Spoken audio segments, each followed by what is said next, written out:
Now a function f is differentiable at a point c, then it is also continuous at that point. ये condition है, अगर कोई function differentiable है किसी point पर तो उस पॉइंट पर वो कंटिन्यूस भी होगा. इसका corollary, if every differentiable function is continuous but converse is not always true.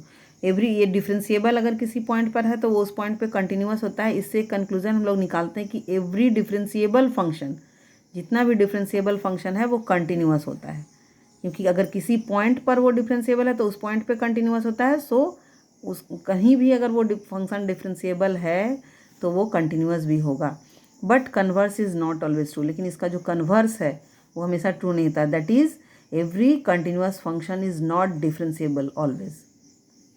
सभी कंटिन्यूस फंक्शन हमेशा डिफरेंशिएबल नहीं होगा, लेकिन डिफरेंशिएबल फंक्शन है तो वो कंटिन्यूस होगा. इसको एक एग्जांपल से हम लोग ये समझ सकते हैं. एक consider a modulus function f x is equal to mod x.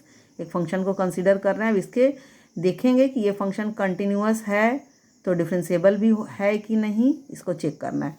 तो एफ एक्स कैसे डिफाइन होता है? Mod x is equal to x when x greater than equal to zero. हम लोग जानते हैं कि मॉडुलस फंक्शन एक्स के बराबर होता है when x is positive number और equal to 0.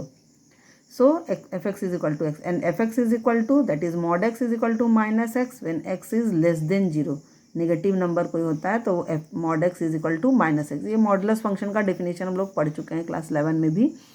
Now we know that a modulus function is continuous function. ये पिछले क्लास में जब कंटिन्यूटी पढ़ रहे थे तो हम लोग इसको देखे थे कि एक मॉडुलस फंक्शन कंटिन्यूअस फंक्शन होता है फॉर ऑल रियल नंबर्स. सभी रियल नंबर के लिए क्योंकि ये फंक्शन कंटिन्यूस होता है. हम लोग जानते हैं कि ये मॉडुलस फंक्शन कंटिन्यूस है. अब हम लोग इसके डिफरेंशिएबिलिटी को चेक करेंगे. ये फंक्शन कंटिन्यूस है तो क्या ये डिफरेंशिएबल है? तो एट एक्स इक्वल टू 0 पे डिफरेंशिएबिलिटी चेक करना है यहाँ पे.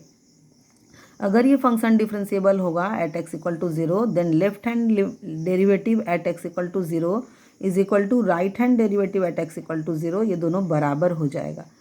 ये फंक्शन अगर और ये एग्जिस्ट करना चाहिए तो लेफ्ट हैंड डेरिवेटिव पहले चेक करते हैं. Left hand derivative at x equal to 0 क्या है? डिफाइन है, डेफिनेशन है इसका, limit of f 0 plus h minus f 0 by h 0 minus. वहाँ हम लोग सी के लिए पढ़े थे, limit of f c plus h minus f c by h h tends to 0 minus. ये लेफ्ट हैंड डेरिवेटिव है.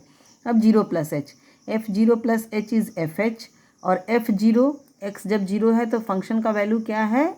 एक्स है. एक्स मीन्स 0 है तो f0 is 0 by H. Now F H कैसा वैल्यू है? h इज़ लेस देन 0, 0 से छोटा है. 0 से छोटा मतलब ये नेगेटिव है तो मॉड x नेगेटिव वैल्यू के लिए माइनस एक्स होता है. तो then f h is equal to minus h. F h का वैल्यू क्या हो जाएगा? माइनस एच हो जाएगा by h. Minus h by h is -1. अगर हम लोग कैंसिल कर दें -1 आएगा इसका रिजल्ट. नाउ देखेंगे राइट हैंड डेरिवेटिव के लिए क्या होता है. Right hand derivative at x equal to 0, इसका डेफिनेशन है limit of f 0 plus h minus f 0 by h h tends to 0 plus. C के लिए जैसे पढ़े थे f c plus h minus f c by h, तो यहाँ सी की जगह पर 0 ले रहा है. अब 0 का चेक करना है तो F 0 plus H is F H. और एफ एच क्या है? एफ एच मतलब 0 से बड़ा क्वांटिटी. ये डेफिनेशन होगा. X greater than equal to 0 के लिए मॉडुलस फंक्शन का वैल्यू एक्स होता है तो यहाँ एफ एच का वैल्यू क्या हो जाएगा? एच हो जाएगा. H by h, this is equal to 1. So left hand derivative is -1 and right hand derivative is 1. So these both values are not equal. Left hand derivative at x equal to 0 is not equal to right hand derivative at x equal to 0. Hence f is not differentiable at x equal to 0. अब यहाँ conclusion क्या निकला कि f is continuous function था at for every real numbers, but f is not differentiable at x equal to 0. So ये differentiable नहीं हो रहा है. Continuous तो था लेकिन differentiable नहीं है.